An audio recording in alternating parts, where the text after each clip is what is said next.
Hello student, मैं रेखा Garg Maharaja Agrasen school Hisar में हिंदी की प्राध्यापिका हूँ। आज हम व्याकरण के पदबंध विषय पर चर्चा करेंगे। इस वीडियो के बाद आपको होमवर्क भी दिया जाएगा जो स्कूल खुलने के बाद चेक होगा। आज का मेरा विषय है पदबंध। आज इस वीडियो में आप समझेंगे कि पदबंध की परिभाषा क्या है, इसके भेद कौन कौन से हैं और परीक्षा में किस प्रकार से इस टॉपिक से प्रश्न बनकर आता है। इन सारी चीजों के बारे में आज हम चर्चा करेंगे।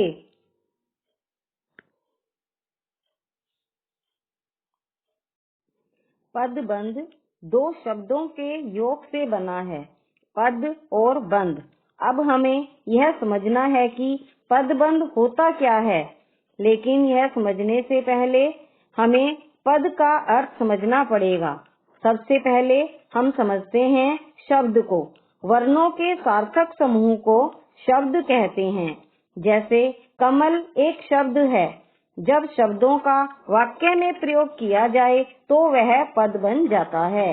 जैसे हम उदाहरण लेते हैं, तालाब में कमल खिले हैं।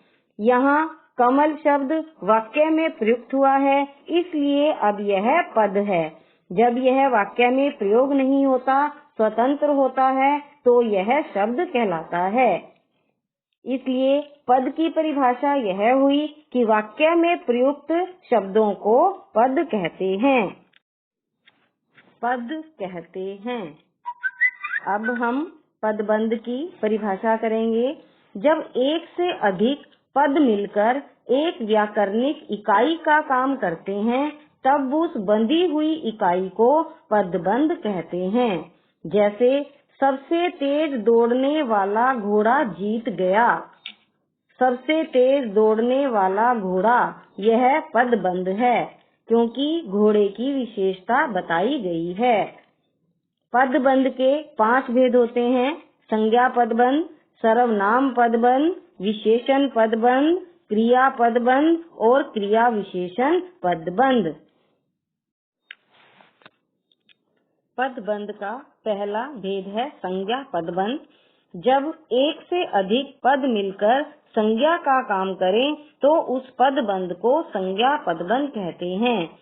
संज्ञा पदबंध के शीर्ष में संज्ञा पद होता है और अन्य सभी पद उस पर आश्रित होते हैं। जैसे हम उदाहरण लेंगे, मेहनती व्यक्ति जीवन में सफल होते हैं। मेहनती व्यक्ति, व्यक्ति तक रेखांकित किया गया है। व्यक्ति शब्द संज्ञा है, इसलिए यहाँ पर संज्ञा पदबंध होगा। ऐसे ही हम अन्य उदाहरण लेते हैं, हरे रंग की पुस्तक मेज पर रखी है। पुस्तक तक रेखांकित किया गया है। पुस्तक शब्द संज्ञा पदबंध होने के कारण यहाँ पर संज्ञा पदबंध है।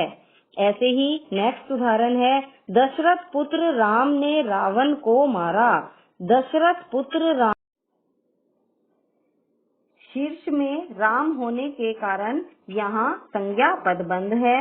अब हम दूसरा भेद लेते हैं, सर्वनाम पदबंध।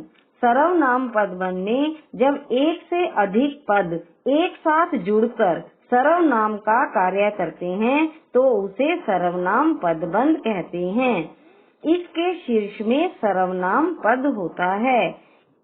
जैसे हमें कोई वाक्य दिया होता है तो रेखांकित किए गए पदों में से जो शीर्ष पर पद होता है वह हमेशा सर्वनाम होता है, इसलिए उसे सर्वनाम पदबंध कहा जाता है। जैसे हम उदाहरण लेंगे, चोट खाए तुम भला क्या खेलोगे। चोट खाए तुम तक रेखांकित किया गया है और तुम शब्द सर्वनाम पद है, इसलिए यहाँ पर सर्वनाम पदबंध है। हड़ताल में शामिल होने से वह बीमार पड़ गई। वह शब्द तक रेखांकित है, वह शब्द है, वह सर्वनाम पद है, इसलिए यहाँ पर सर्वनाम पदबंध है। नेक्स्ट उदाहरण है, आपके दोस्तों में कौन साथ देगा। कौन तक रेखांकित किया गया है और अंतिम शीर्ष में जो पद है वह सर्वनाम पद है, इसलिए यहाँ पर सर्वनाम पदबंध है। नेक्स्ट है विशेषण पदबंध। जो पदबंध संज्ञा या सर्वनाम के विशेषण के रूप में प्रयुक्त होते हैं वे विशेषण पदबंध कहलाते हैं।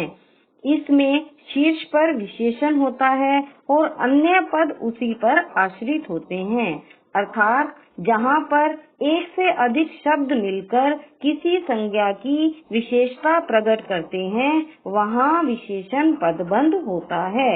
जैसे हम उदाहरण लेते हैं, वह बहुत सुंदर चित्र बनाता है। वह बहुत सुंदर, यहाँ तक रेखांकित किया गया है। सुंदर शब्द है लास्ट में, ये विशेषण है, इसलिए यहाँ पर विशेषण पदबंध है। किस्मत का मारा वह अब कहाँ जाए। किस्मत का मारा, यहाँ तक रेखांकित किया गया है। विशेषण पदबंध की पहचान यही है कि जहाँ तक रेखांकित किया जाए, जो अंतिम शब्द है, जो शीर्ष में पद है, वह विशेषण है और इसके बाद संज्ञा या सर्वनाम पद होता है, इसलिए यहाँ पर विशेषण पदबंध होता है। एक और हम उदाहरण लेते हैं। कठोर वाणी बोलने वाला व्यक्ति कम बोलता है। कठोर वाणी बोलने वाला कौन? व्यक्ति। व्यक्ति की विशेषता बताई गई है, इसलिए यहाँ पर विशेषण पदबंध होता है।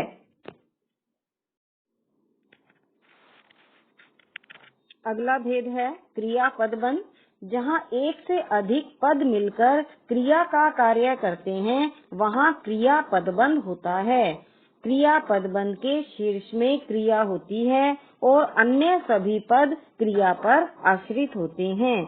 जैसे हम उदाहरण लेते हैं, दादी कहानी सुनाती रहती है। सुनाती रहती है क्रिया है और यही रेखांकित है।